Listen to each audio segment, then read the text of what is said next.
2.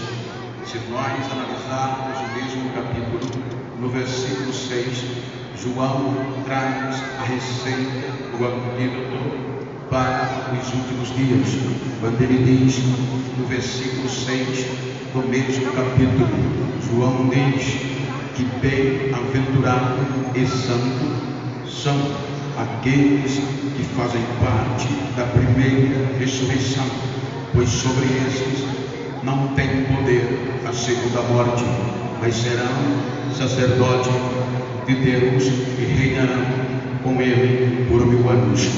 Quando nós analisarmos o contexto de Daniel, os irmãos vão ver que é uma revelação da Daniel antes de Cristo, tendo em vista que o anjo mostra o fim de todas as coisas e da grande tribulação. O anjo revela a Daniel estes 2 princípios, o sofrimento final e o privilégio dos que fizerem parte do livro da vida. O anjo diz a Daniel, depois da revelação, que os santos, os que estiverem escritos no livro da vida, resplandecerão, e aqueles que procuram ensinar a verdade correta como ela é, brilharão como as estrelas para sempre. Porém, o anjo, ele diz a Daniel, Daniel, não conta a ninguém, fecha o livro e sela com selo. Quando nós analisarmos todo o contexto da raça humana, os irmãos vão convir que aqui está falando de um contexto jurídico, de um contexto condenatório ou de absolvição, tendo em vista que se trata de um julgamento final.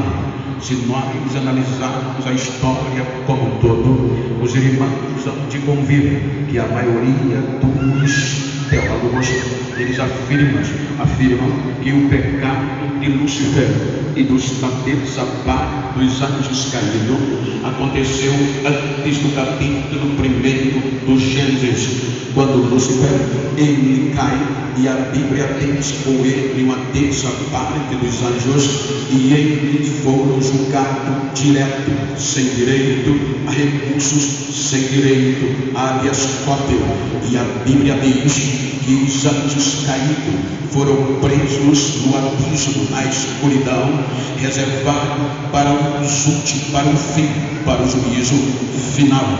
Então veja que eles foram julgados e Deus aprisiona para o fim, para o julgamento final. Então vejam que com a queda dos anjos houve um lapso, houve uma quebra de relacionamento entre a terra e o céu, entre céu e terra. Então a Bíblia diz que a terra, com o impacto do pecado dos anjos, eles causaram sobre a terra um contexto vazio, sombrio, de trevas, habitava sobre a terra, e as águas prevaleciam. Capítulo 1 do Gênesis, versículo 2, a Bíblia diz que a terra era sem forma e vazia.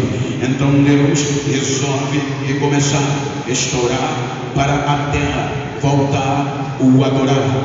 Porém, capítulo 1 do Gênesis, a Bíblia mostra que Deus vai trabalhar no contexto da preparação da terra, na fauna e na flora, nos seres viventes, de forma irracional. Quando nós observamos o capítulo 2 do Gênesis, então diz a Bíblia, em todas as versões que eu pesquisei, façamos o homem à nossa imagem e a nossa semelhança. Então Deus da terra, ele forma o homem. O Jó, capítulo 2, diz, capítulo 33, versículo 4, que o Espírito de Deus nos formou e o Todo-Poderoso nos deu fôlego de vida.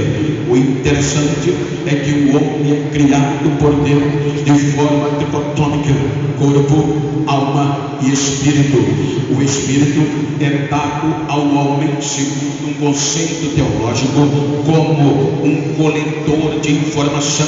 Ou seja, o espírito do homem, nele está escrita todas as nossas